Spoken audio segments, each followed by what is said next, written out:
So the return of another Georgia player to Athens for the 2022 season. This time, Kearis Jackson, a wide receiver, that will help Georgia for sure. So that this is, it took Kearis a while to because Kearis could just leave. He is the same year as George Pickens, same year. I think is a year further though in terms of how long he's been on campus. But the return of Kearis Jackson is a stabilizing, helpful thing for Georgia in 2022. There's really a lot to talk about with him because he brings a lot to the table. Certainly on the field, he's also been a leader out of football at the university level. So the addition of Kearis to the 2022 season helps him a lot. If you remember back to 2020, Kearis was Georgia's best receiver. I mean, consistently, particularly until the end of the year. But you know, this past season, 15 games, 2 starts, 16 receptions, 194 yards, touchdown. He had his best game against the Gators, 3 catches for 59 yards. That over-the-shoulder catch from Stetson. Um, but in 2020, he was Georgia's leading receiver with 36 catches. Now, what happened? Well, he was banged up at the start of the season. Remember, he had his knee cleaned up. I don't want to say what it was exactly. I can't remember off the top of my head, but it was not a serious injury. I feel like it was a scope, and they wanted to get it cleaned up before the season. So a lot of the summer and early fall, they didn't have George, they didn't have Blaylock, they didn't have Kearis Jackson. Well, those are dependable guys, and two of those guys are going to return. Before I keep talking about 2022, a lot of folks are buying it. Make sure you're getting DAWGSTRUCTION down below. You are going to miss out on some wonderful images and storytelling. Make certain that you get DAWGSTRUCTION today. You can click the link below. Easy enough for me to say. He really, Kearis could be a very important player for Georgia in 2022 in the return game as a receiver. Now, remember, he had 9 catches for 147 yards against Auburn in 2020. He had a 49-yard catch against Auburn in 2019. He's had a 52-yard kickoff return that was against Carolina. That was a punt return. And then he had a kickoff return of 56 yards against the Gators. What happens when Kearis Jackson is healthy for the entire season? You're going to get a lot more of what you saw in 2020. I was talking about how Kearis is important off the field. He is one of 3 student representatives on the athletics board of directors. He also is Georgia University's. There's only 14 of these representative at the SEC Football Leadership Council. One of the 3 captains during the season for the Tennessee and Mississippi State games. This is not some guy. This is a productive guy on the field. This is a productive guy off the field. He's just got to be healthy. And, a lot of the season, he was not at the beginning of the season for sure. When you look at, if you look at the beginning of the year, he didn't have a reception against Clemson or UAB. It was just nothing. But from that point on, he picked it up. He didn't have a catch against Kentucky or Charleston Southern. But all the other, I'm sorry, I misspoke there. Yeah, Kentucky and Charleston Southern. But all the other games, he had at least a reception. And all the other games, he is Georgia's returning punt guy. So that's 22 punt returns for 189 yards, 41-yard long. We've seen what he can do. He's an explosive playmaker. When he is completely out of his game, this guy is legit, man. I mean, I remember, okay, so you go down to watch Fort Valley. You go down to watch Peach County play, and I think they were playing Houston County when I watched them, and this was the year after Jake Fromm, so Trey Hill was still around. And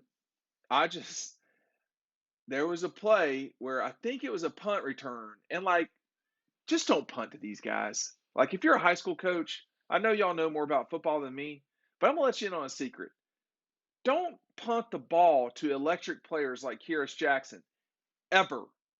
Gets the ball, boom, right around the corner. I felt like it was a punt return, but it was some big play.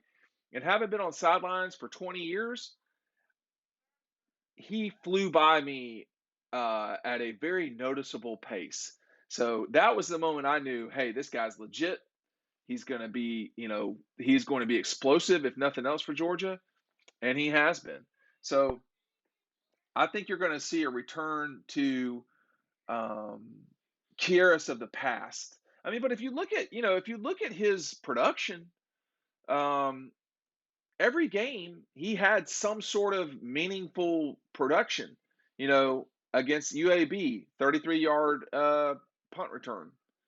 Against Vanderbilt, 28-yard reception. Against Auburn, a 32-yard kick return. Against the Gators, I mean, he's just slicing Florida up. That long touchdown, I don't even mention anything else. Against Mizzou, a 37-yard run. Against Tennessee, a 19-yard reception.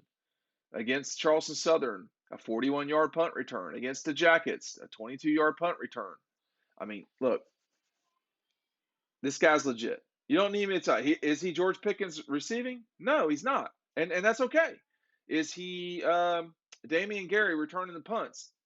No, but he's not so far off. I mean, he's one of Georgia's better punt returners in a while. He might be Thomas Flowers, if you remember that blast from the past.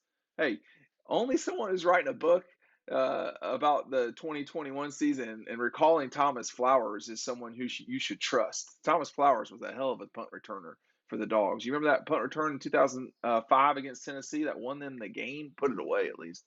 That was a big deal moment for Thomas Flowers, John Fabris, and that Georgia 2005 SEC championship team. They don't win the conference without beating the Tennessee Vols. I can tell you that. But the return of Kearis, look, now where are you going here? You've got Kearis back for certain at this stage. Blaylock, Rosemary Jack-Saint, Burton, Smith, probably Eric Gilbert. Obviously, you've got A.D. Mitchell and Lab McConk. I mean, that's a lot of receivers. You've got some other guys on the list, too, that are going to have to, step up and do their thing. That's just that receiver. Now, at tight end, we're assuming Darnell Washington comes back. There's been a lot of bubbling underneath the surface that something's going on with Darnell. I don't know the answer to that. Okay, I don't know what these guys are doing. They don't call me and tell me. And honestly, there's a lot of just speculation these days. Okay, but you return Bowers, Darnell, and Oscar Delp, who's going to be a guy that you're going to need to pay attention to. Oscar Delp. Okay, he's good, and is he as good as Brock Bowers? I don't know. I don't think so, but there's still a lot of ammo, a lot of firepower in this Georgia weaponry. And Kearis Jackson, I'm telling you now, listen, if you got older guys coming back, that's a good sign. And there were guys that left that should have gone. George, Trayvon Walker, Nakobe, Lewis Cine, it was time. Those guys are borderline first-round guys. I mean, they're top 50, top 60 guys. Trayvon Walker, if that guy escapes the first round, I will be straight up stunned at this point, okay?